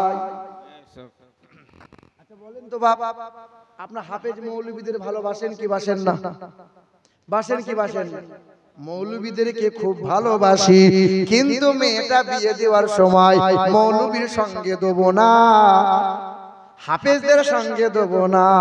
তখন যে দাঁড়িয়ে দাঁড়িয়ে মতে ও শালার সাথে বিয়ে দেবো, যে সুদের কারবার করে তার সাথে বিয়ে দেবো, কারণ মৌলবি তো বেতন কম পায়, খাওয়াতে পারবে না। আফসোস লাগে, তাই একটু মুখ খিস্তি করলাম, কষ্ট নিয়েন না। মানে শালা বললাম, রাগ করলেন নাকি? একটা হলো পাঠশালা, আর একটা হলো কামার শালা, আর একটা বইয়ের ভাই শালা। মানে নেগেটিভটা দয়া করে নিয়েন না। এটা হলো পাঠশালা, শিক্ষার জায়গায় বসে বসে বলছি বাবা, দুঃখ নিয়েন না, রাগ করিয়েন না। আমাদের মনে মনে ধারণা গ্রামে মাদ্রাসা আছে, মুর্শিদাবাদের ছেলে পড়বে, দক্ষিণ দিনাজপুরের ছেলে পড়বে, আমার ছেলে পড়বে না।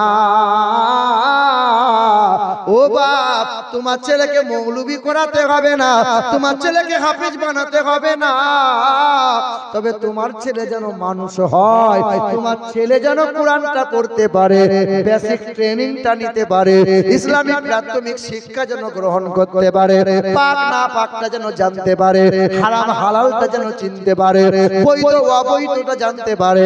তোমার ছেলেকে হুজুর হওয়া লাগবে না, এত পরিমাণে হুজুর হয়ে গেছে, হুজুর আর দরকার হবে না।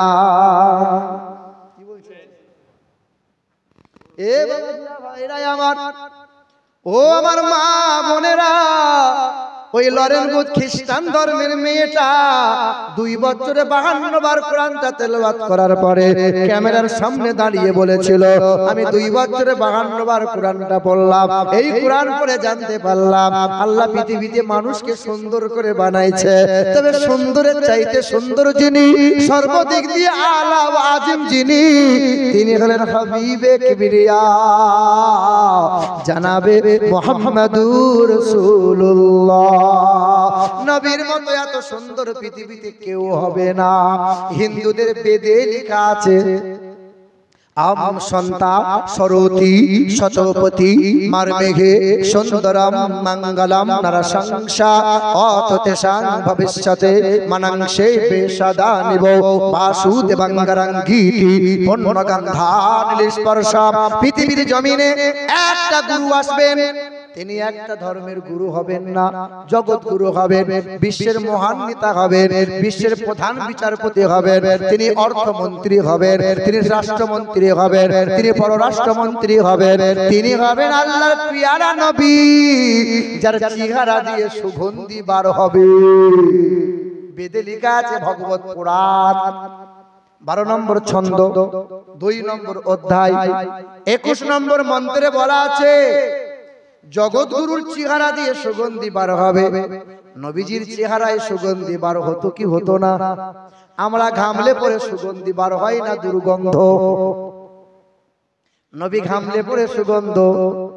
আম্মা জানা ঈশা নবীর ঘাম মোবারকটা নিয়ে শিশির মধ্যে ভরে ভরে রাখতেন, কারো বিবাহ হতো কনের গায়ে ছিটিয়ে দিতেন, গোটা মাজমাটা খুশবুতে খুশবুদার হয়ে যেত। সুবহানাল্লাহ। নবী আমার কোনো বাচ্চার মাথায় হাত বুলিয়ে দেয়, ওই মাথা দিয়ে 40 দিন পর্যন্ত সুগন্ধি বার হয়। নবী আমার রাস্তা দিয়ে একবার চলে যায়, যে রাস্তা দিয়ে 40 দিন পর্যন্ত সুগন্ধি বার হয়। বেদে লেখা আছে, আম সন্তা সরতি শতপতি মারমেঘে সুন্দরম মঙ্গলম নরসংসা। তিনি হবেন সত্য প্রিয় সত্যবাদী, তার চেহারাটা যেন চাঁদি দিয়ে মোড়ানো হবে। পৃথিবীর জমিন থেকে সর্বপ্রথমে যিনি চাঁদে পা রাখলেন, আমেরিকা দেশের বিখ্যাত বৈজ্ঞানিক, ওই বৈজ্ঞানিকের নাম হলো নীল আর্মস্ট্রং। পৃথিবীর জমিন থেকে সর্বপ্রথমে চাঁদে পা রেখেছিলেন তিনি। সালটা ছিল 1969 সাল, জুলাই মাসের 20 তারিখ রাত্রি 11টার সময় চাঁদে পা রাখলেন। চাঁদ থেকে ফিরে এলেন, বিশ্বের মানুষকে 3টে তথ্য দিলেন। এ বিশ্বের মানুষেরা, চাঁদে বিন্দু মাত্র কোনো অক্সিজেন নাই, চাঁদে কোনো উর্বরতা নাই, মানে কেউ যদি চাষ করতে চায় তো সম্ভব নয়। আর 3 নম্বর হলো, ওই চাঁদে কালো রেখা কালো দাগ দেখা যায়। সাংবাদিকরা প্রশ্ন করেছিল, স্যার চাঁদে কেমনে কালো দাগ দেখা যায়? কিসের দাগ?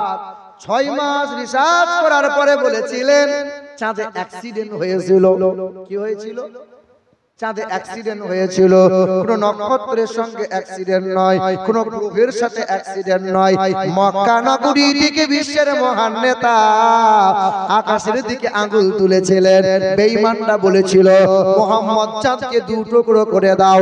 নবী আঙ্গুলটা আকাশের দিকে তুলে একবার ইশারা করেছিলেন, এক আঙ্গুলের ইশারায় চাঁদটা 2 টুকরো হয়ে যায়। আবার নবীর আঙ্গুলের ইশারায় চাঁদটা জোড়া লেগে যায়। আজও চাঁদে দাগ দেখা যায়, তবে তার জীবনী পড়ে পড়ে দেখলাম চাঁদে দাগ দেখা যায়, কিন্তু তার চরিত্রে বিন্দু মাত্র কোনো দাগ নাই। হায় হায়, কোন নবীর উম্মত আমরা।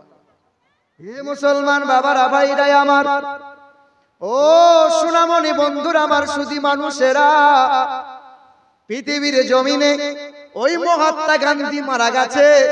মহাত্মা গান্ধী মৃত্যু হওয়ার 16 দিন আগে উনি একটা চিঠি লিখে দিয়ে গেলেন, আজও ব্রিটিশ মিউজিয়ামে রাখা আছে। ওই মহাত্মা গান্ধী বলেছিল, পৃথিবীর জমিনে অনেক মুনি ঋষির জীবনী পড়লাম, গুরু নানকের জীবনী পড়লাম, গৌতম বুদ্ধের জীবনী পড়লাম, আব্রাহাম লিঙ্কনের জীবনী পড়লাম, তবে নবী মুহাম্মদ রাসূলুল্লাহর জীবনী পড়ে জানতে পারলাম নবীর মতো এমন মহা সুন্দর মহামানব পৃথিবীর জমিনে 2টা নাই। জিজ্ঞাসা করেছিল ভক্তরা, নবী মুহাম্মদের কি সৌন্দর্যতা দেখলেন? ওই দিন মহাত্মা গান্ধী বলেছিল, পৃথিবীর জমিনে জীবনে যিনি একটাও মিথ্যা কথা বলেন নাই, নবী মুহাম্মদ রাসূলুল্লাহ, যিনি জীবনে কখনো কোনো দিন কোনো মানবের সঙ্গে দুর্ব্যবহার করেন নাই, নবী মুহাম্মদ রাসূলুল্লাহ, যিনি জীবনে কখনো কোনো দিন পশু পক্ষীর সঙ্গে দুর্ব্যবহার করেন নাই, নবী মুহাম্মদ রাসূলুল্লাহ, যিনি জীবনে কখনো কোনো দিন বিনা কারণে গাছের ফল ফুল পাতা ছেড়েন নাই, নবী মুহাম্মদুর রাসূলুল্লাহ।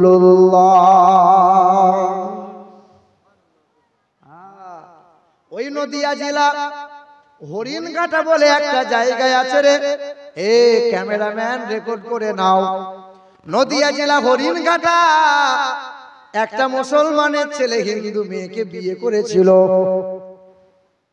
মাস্টার, পুরুষটা মাস্টার, 22 বছর সংসার করে 2 ছেলে। ওই পুরুষটা নামাজ পড়ে, কুরআন পড়ে, আর মহিলা এক ঘরে বসে বসে ঠাকুরের পূজা করে। 22 বছর হয়ে গেল, মহিলা কিন্তু কলমা পড়ে না, ইসলামকে পছন্দ করে না। আমাকে ফোন করে, হুজুর আপনার ওয়াজগুলো বড় ভালো লাগে, আমি আপনার ওয়াজগুলো শুনি, আমার বিবির জন্য একটু দোয়া করে দেন, যেন আমার বিবিটা একটু কুরআন পড়ে, কলেমা পড়ে নেয়। আমি বললাম, তোমাদের এলাকায় আমার মাহফিল আছে? বলে, হুজুর ভালো হবে, আপনি আমার ঘরে একবার আসবেন। ঠিক আছে। আমি একটু আগে আগে গেলাম। আজকে যেমন একটু আগে আগে এসে কাশিমপুরে আমার মোহাব্বতের ছেলেদের কাছে ছিলাম। সোনাবাড়ি আছে, কাশিমপুর আছে, হেমদাবাদের এলাকা জুড়ে অনেক মোহাব্বতের ভাইরা আছে। সোনাবাড়ি থেকে সব এসছে নাকি? এ বাবাজিরা, ভাইরা আমার, সেই দিন একটু আগে আগে গেলাম। ওই মাস্টার মশাই আমাকে তার বাড়ি নিয়ে গেলেন। আমি যখন তার বাড়ি গেলাম, কেউ তো সাপের মতো বউটা ফস ফস করছে, সহ্য করতে পারছে না। মৌলভী সাহেব কেন আমার ঘরে আসবে? ওই মহিলায় আমার সামনে দাঁড়ায়। আমি বললাম, বোন আমার, তুই কলেমা কেন পড়িস নে? এত সুন্দর ইসলাম, তোর কি ভালো লাগে না? বলে, হুজুর আপনি দয়া করে আমাকে কালেমা শোনাতে আসবেন না, আমি কলেমা পড়ব না, আমি কোরআন ভালোবাসি না, আমার আজান ভালো লাগে না, কারণ আমার অন্তরে আছে দুর্গা ঠাকুর, অন্তরে আছে শিব, অন্তরে আছে কার্তিক গণেশ, কারণ তার অন্তর শিল মারা আছে, অন্তর তো মরিচা পড়ে আছে। আমি মনে মনে চিন্তা করলাম, বেশি ঘাটানো যাবে না, তবে পৃথিবীর সবচেয়ে বড় হাতিয়ার হলো দোয়া। মুসিবতে পড়লে আল্লাহর কাছে কেঁদে কেঁদে দোয়া করো, নামাজের সিজদায় পড়ে দোয়া করো, আল্লাহ পেরেশানি দূর করে দেবে, বড় বড় রোগ ব্যাধিকে আল্লাহ শিফা করে দেবে। আমি মালিকের দরবারে দোয়া করলাম, আল্লাহ সিজদায় পড়ে তাহাজ্জুদের নামাজ পড়ে দোয়া করলাম, ও দয়ার মালিক আল্লাহ, কত পণ্ডিতেরা কালেমা পড়ে মুসলমান হয়, কত পুরোহিতরা কালেমা পড়ে ইমানদার হয়, ও তো ছোটখাটো একজন মহিলা, ওর জুবানে কালেমা তুমি নসিব করিয়ে দাও।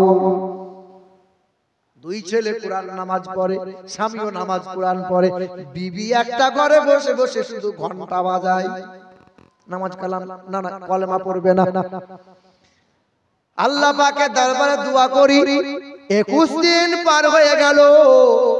21 দিন পরে ওই মহিলা ফোন করে বলে, হুজুর আপনি কি রাগ করেছেন? আমি আপনার সাথে ভালো ব্যবহার করি নাই বলে আপনি কি আমাদের বাড়ি আসবেন না?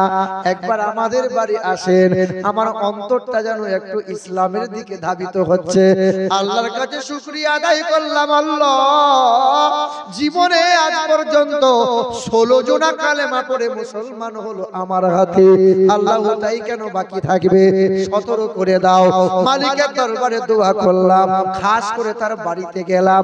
ওই মহিলা বলছে, হুজুর আমি আপনার কথাগুলো শুনেছি, তবে কালেমা পড়বো আমি, তবে মাঝে মধ্যে আমাকে পূজা করার অনুমতি দিতে হবে।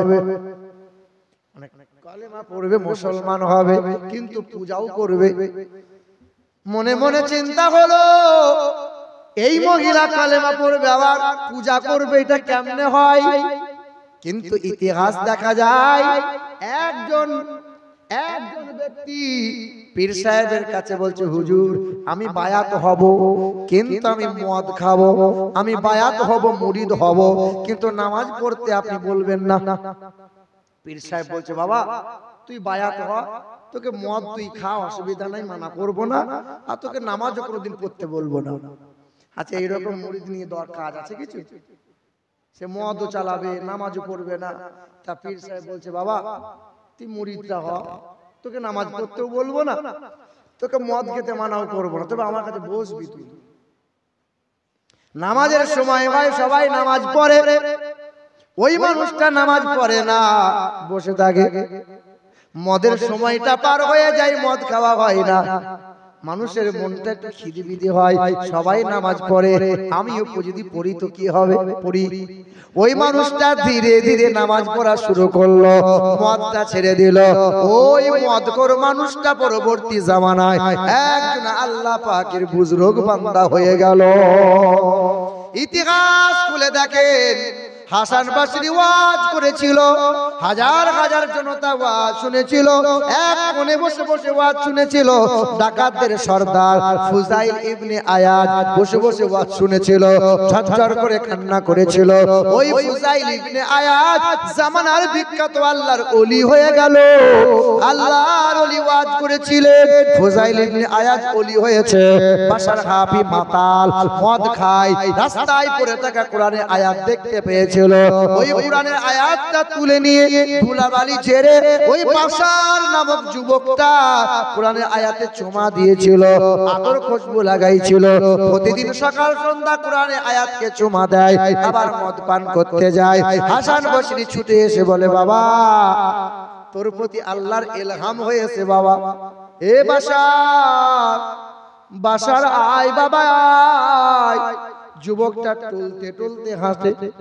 আল্লাহর ওলি বলে, বাবা যুবক সাবধানে আয়, স্লিপ খেলে পরে হাত পা ভেঙে যাবে। মাতাল বলে, হুজুর আমার যদি হাত পা ভেঙে যায় 4 মাস সময় লাগবে, হাত পা সেটিং হয়ে যাবে। তবে হুজুররা যদি পা স্লিপ করে দেয়, সমাজে কোনোদিন ঠাড়ো হয়ে দাঁড়াতে পারবে না। আল্লাহর ওলি চিন্তা করছে, যাতে মাতাল তালে মাল ঠিক আছে। বলে বাড়ি আয়। বাড়ি নিয়ে যাওয়ার পরে জিজ্ঞাসা করে, বাবা তুই জীবনে কোনো ভালো কাজ করেছিস নাকি বল।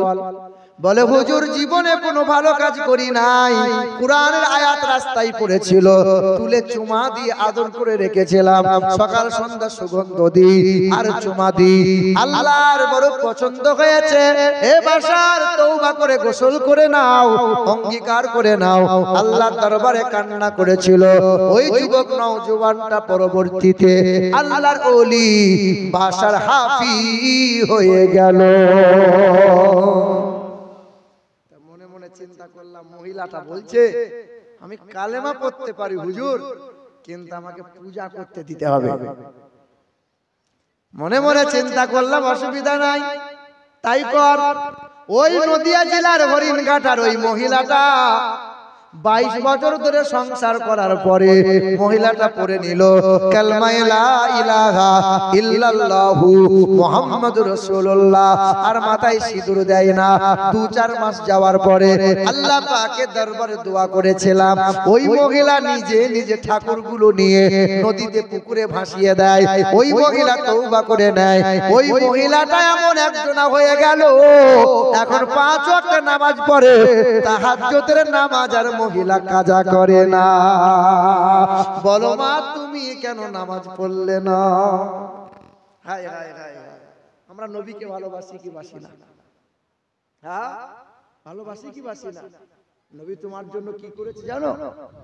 আম্মা জান আয়েশা আসরের নামাজ পড়ে দরজার কাছে দাঁড়িয়েছিলেন। আম্মা আয়েশা নবী মসজিদে গেছেন, নবী মসজিদে গেছেন, নবী আসবেন তো মা আয়েশা নবীকে ধরে কিছু কথা বলবেন। আম্মা জান আয়েশা দেখছেন নবী আসে না, নবী আসে না। আসরের নামাজ হয়ে গেল, মাগরিবের ওয়াক্ত চলে এলো, বিলাল আজান দিয়ে দিল। এমন সময় আম্মা জান আয়েশা দেখছেন যে মাগরিবের নামাজ বাদ পা পা করে নবী আসছেন। আম্মা জান আয়েশা নবীকে দেখার পরে বলছেন আসসালামু আলাইকা ইয়া রাসূলুল্লাহ, আসসালামু আলাইকা ইয়া হাবিবাল্লাহ। নবীর কদমটা থমকে গেল। বিবি আয়েশা সালাম জানাই, সালামের জবাব দিয়ে চেহারাটা ঘুরিয়ে বলে বিবি আয়েশা কি মনে করে সালাম জানাও? আম্মা জান আয়েশা বলে ইয়া রাসূলুল্লাহ, আসরের নামাজটা পড়ে আপনার জন্য ইন্তজার করে বসেছিলাম। ওগো আল্লাহর নবী একবার আমার কাছে আসুন, মনের জমানো কথা রয়েছে আপনাকে শোনাতে চাই। নবী আমার বলছেন আয়েশা আজকে তোমার কোনো কথা শুনবো না, যেদিন তোমার ঘরে পালি হবে আমি তোমার কাছে আসব, তোমার সব কথাগুলো আমি নবী শুনবো, আজকে নয়। আম্মা জান আয়েশা বলেন ইয়া রাসূলুল্লাহ, আপনার জন্য ইন্তজার করে দাঁড়িয়েছিলাম গো নবী, আপনি একবার কাছে আসেন, আপনাকে কথা শোনাবো। কথা দুটো বড় গোপন কথা, তবে হুজুর আপনাকে কোনো ভালোবাসা আজ দেব না, কোনো প্রেম নিবেদন আমি আয়েশা করব না। নবী কাছে গেলেন, বলো আয়েশা কি এমন কথা আছে বলো। আম্মা জান আয়েশা বলছেন হুজুর এমন ফাঁকা জায়গায় বলা যাবে না, একটু ঘরের মধ্যে চলেন। নবীজির হাতটা ধরে আম্মা জান আয়েশা ঘরে নিয়ে গেলেন। দরজাটা বন্ধ করে দিয়েছেন, জানালাটা বন্ধ করে দিয়েছেন। আল্লাহর নবীর সামনে দাঁড়াইয়ে দাঁড়াইয়ে আম্মা আয়েশা বুকের কাপড় সরাচ্ছেন। নবী বলছেন আয়েশা বুকের কাপড়টা সরাচ্ছে কেন আয়েশা? আম্মা জান আয়েশা কেঁদে ফেলেছিলেন। আম্মা জান আয়েশা কেঁদে বললেন ইয়া রাসূলুল্লাহ, আমি কথা দিয়েছি আপনাকে কোনো ভালোবাসা দেব না, আজ আপনাকে প্রেম নিবেদন করব না। আমি আয়েশার বুকের কাপড়টা নামাচ্ছি, জানালাটা বন্ধ আছে, দরজাটা বন্ধ আছে, কেউ জানতে পারবে না, কেউ দেখতে পাবে না। ওগো নবী একবার নয়ন ভরে আমার কাপড়টা দেখেন, এই কাপড়টা যে আর পরা যায় না। নবী আমার কাপড়টা দিয়ে তাকায়, নবী ঝরঝর করে কেঁদে ফেলে। আম্মা জান আয়েশাকে বলে আয়েশা এমন ছিঁড়া কাপড় পরে কেমনে রাত দিন কাটাও আয়েশা? আম্মা জান মাথা নত করে বলেছিলেন ইয়া রাসূলুল্লাহ, পরনের একটাই মাত্র কাপড়, দ্বিতীয় কোনো কাপড় নাই গো নবী। নবী, তাই তো আপনাকে পার্সোনাল ভাবে ঘরে ডেকেছি। আর একটা কাপড়ের যদি ব্যবস্থা করে দেন আমি আয়েশার বড় ভালো হয়। নবী বলেছিলেন, আয়েশা রে, আমি উম্মতির কথা ভাবতে ভাবতে আয়েশা আমি তোমার ভাবনাকে ত্যাগ করে দিয়েছি। আয়েশা তুমি একটা ছিঁড়া কাপড় পরে রাত দিন কাটাচ্ছ। আয়েশা, আয়েশা তুমি চিন্তিত হয়ে না। আয়েশা তুমি আর কিছুদিন ছিঁড়া কাপড় পরে দিন কাটাও, আমি তোমার জন্য মেহনত করে অর্থ জমাইয়ে আর একটা শাড়ি আমি আয়েশা তোমাকে কিনে দেবো। একটা শাড়ির দরকার ছিল সেই দিন। আম্মা জান আয়েশার ঘরে একটা মাত্র ছিঁড়া কাপড়, ওই কাপড়টাই আবার গোসল করে পরে, ওই কাপড়টাই পরিধান করে, ওই কাপড়টা একটা মাত্র কাপড়, দ্বিতীয় কোনো কাপড় নাই। নবী বলেছেন, আয়েশা তুমি এমন সময় আমার কাছে কাপড় চাইলে এই সময় দেওয়ার মতো ক্ষমতা আমার নাই। আয়েশা আমি কাজ করব, আমি মেহনত করব। আয়েশা আমি তোমার জন্য শাড়ি কিনে নিয়ে আসব। আব্বা একটা শাড়ির দরকার ছিল। এখানে কোনো মা, এখানে কোনো ভাই নাই যে নবীর বিবি আম্মা জান আয়েশাকে একটা শাড়ির মূল্য স্বরূপ 1000 টাকা দেবে। নবীর বাগানের জন্য আম্মা জান আয়েশার একটা শাড়ির দরকার ছিল। একটা শাড়ির হাদিয়া স্বরূপ কোনো মা, কোনো বোন, কোনো ভাই 1000 টাকা দেওয়ার মতো কোনো আব্বা পারবে? আপনি দেবেন? কি নাম ভাইয়ের? কই কমিটি ছেলেরা কি নাম আছে? কামাল হোসেন। নারে তাকবীর, নারে রিসালাত। আমাদের কামাল হোসেন বাবু 1000 টাকার দাতা। জি জুড়া হওয়ার মতো আর একজন বাপের বেটা 1000 টাকা কেউ হবে? কাল হয়ে গেছে। 1 মাস 2 মাস 4 মাস 6 মাস 1 বছরের নাবালক বাচ্চা ছেলে অথবা মেয়ে যদি কারো ইন্তেকাল হয়ে যায়, আল্লাহ রাসূল বলেছেন ওই মা ওই বাপ জান্নাতি হবে। হ্যাঁ, হাসরের কঠিন ময়দানে এই নাবালক ছোট্ট বাচ্চা ছুটে যাবে আর মহান মালিকের দরবারে গিয়ে কাঁদবে আর বলবে, আল্লাহ শিশুকালে তুমি আমাকে কেড়ে নিয়েছিলে আল্লাহ, শিশুকালে তুমি আমাকে কেড়ে নিয়েছিলে আল্লাহ, মায়ের আদর আমাকে পেতে দাও নাই আল্লাহ, আজকে হাসরের কঠিন ময়দানে আমার মাকে দাও না, আমি মায়ের কোলে শুয়ে একটু আদর পাবো। এই নাবালক শিশু বাচ্চাটা মহান মালিকের দরবারে কাঁদবে আর আল্লাহ পাক বলবেন, যা তোকে নাবালক অবস্থায় উঠিয়ে নিয়েছিলাম, তুই তোর মাকে খুঁজে নে। সেদিন নাবালক ছোট্ট বাচ্চাটা ছুটে ছুটে যাবে আর মায়ের আঁচলটা ধরে বলবে, মা মা। মা বলবে, খোকা তুই কোথায় ছিলি রে বাবা, কতদিন হলো তোকে আজকে আমি দেখলাম রে বাপ, কোথায় ছিলি? জান্নাতের বাগানে গেলেমান হয়েছিলাম। মা ও মা একবার আমাকে কোলে তুলে নাও না মা, কতদিন হয়েছে তোমার কোলে কোনোদিন শুতে পাইনি, মা একবার আমাকে কোলে তুলে নাও। ও মা একবার তুমি আমাকে চুমা দিয়ে বুকে তুলে নাও না মা, কতদিন হয়েছে তোমার বুকে মুখ লাগিয়ে দুধ পান করতে পারি নাই। সেদিন মা জনম দুঃখিনী মা নাবালক বাচ্চাকে কোলে তুলে নিয়ে পা পা করে জান্নাতের দিকে যাবে। সেদিন মা বলবে, খোকা তুই যার কারণে আমার পেটে এসেছিলি তুই তোর আব্বাকে নিবি না? সেদিন ছুটে ছুটে আবার বাচ্চাটা আল্লাহর আরশের সামনে গিয়ে বলবে, দয়ার মালিক আল্লাহ, আমার আব্বার কাঁধে কোনোদিন চড়তে পারি নাই, শিশুকালে তুমি আমাকে উঠিয়ে নিয়েছিলে আল্লাহ, তুমি আমার আব্বাকে দাও না আল্লাহ।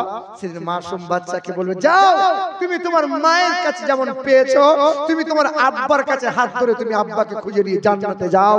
সেদিন নাবালক বাচ্চাটা ছুটে যাবে, আব্বার হাতটা ধরে বলবে, আব্বা। কত বাচ্চারা বাপ বাপ তার আলহামদুলিল্লাহ। সেদিন শুনে রেখে দাও, এ বাবাজিরা ভাইরা আমার, সেদিন নাবালক বাচ্চাটা বাপের হাত ধরে জান্নাতের দিকে নিয়ে যাবে আর বলবে, আব্বা তুমি একবার আমাকে কাঁধে নাও না আব্বা, তুমি তো কোনোদিন আমার হাত ধরে রাস্তায় হাঁটো নাই আব্বা।